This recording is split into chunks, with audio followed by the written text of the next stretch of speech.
Hello दोस्तों, आप कैसे हो। मैं आशा करती हूँ आप सभी अच्छे होंगे, स्वस्थ होंगे। और आप सभी दोस्तों का स्वागत है कीन दिव्या स्टोरी में। तो देखिए, आज फिर से लेकर आई हूँ आपके लिए एक मोटिवेशनल स्टोरी और इससे हमें बहुत कुछ सीखने को मिलेगा। तो चलिए शुरू करते हैं ये कहानी। दोस्तों, आज जो मैं आपको कहानी सुनाने वाली हूँ, आपकी आंखों में अगर आंसू नहीं आए तो फिर मुझे कहना। बस शर्त यह है कि आप इस कहानी को थोड़ा ध्यान से सुनना और मैं जो बोल रही हूँ उसको अपने माइंड में इमेजिन करना। यह कहानी एक आदमी की है जो कि दिन रात मेहनत करता था अपने परिवार वालों को पालने के लिए, अपने परिवार वालों का पेट भरने के लिए, जो कि हर आदमी करता है। लेकिन इसका जो बेटा था वह बिल्कुल ही आलसी और कामचोर था। वह सारा दिन सिर्फ मौज मस्ती करता रहता था और अपने बाप की कमाई को खर्च करता रहता था। तो इस बात को लेकर वह आदमी बहुत ज़्यादा परेशान रहने लगा था।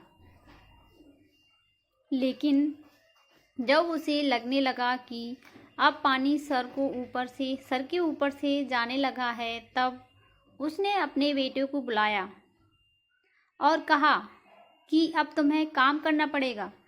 तुम कुछ भी करो, लेकिन शाम तक अगर पैसे कमा के नहीं लाए तो तुम्हें घर में आने नहीं दिया जाएगा।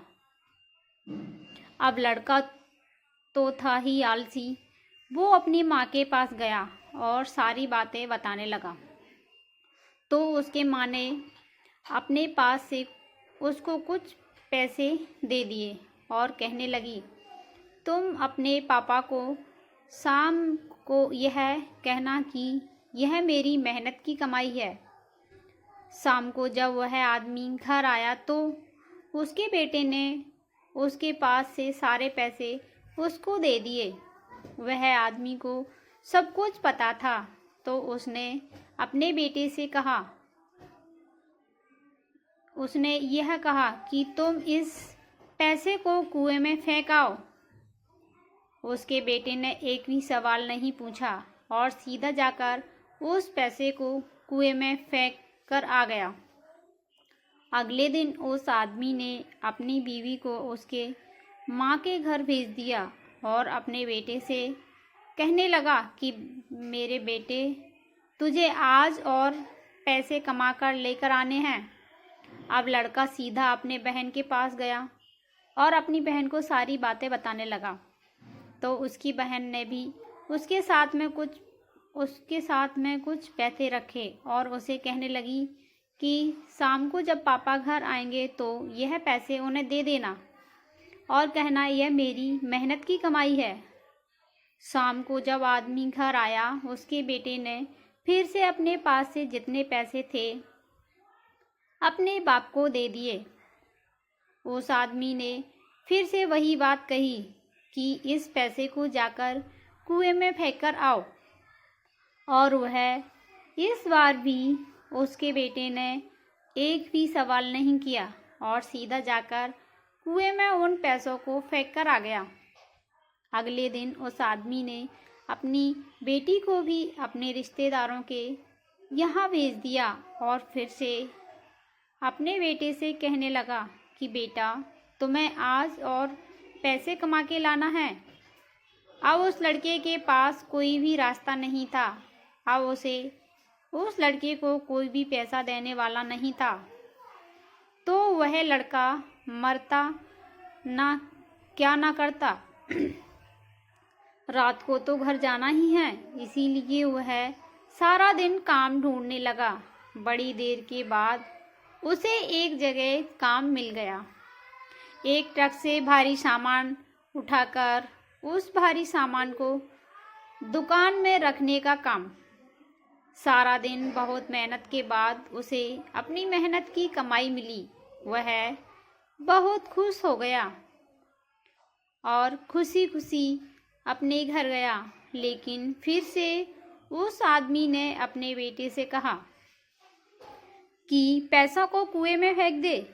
उसका बेटा गुस्सा हो गया और कहने लगा कि पापा, यह पूरे दिन की मेहनत की कमाई है, मैं इसे कुएं में कैसे फेंक दूं?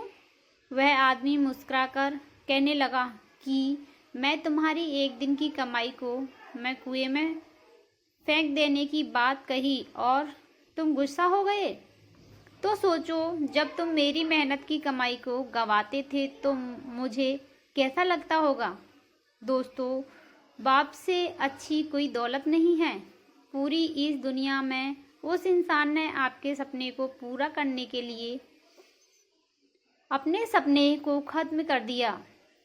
जब भी जिंदगी में फिजूल खर्च करोगे तो उस इंसान के बारे में ज़रूर सोचना, क्योंकि वह इन पैसों के लिए दिन रात मेहनत करता है, सिर्फ आपके सपने पूरे करने के लिए।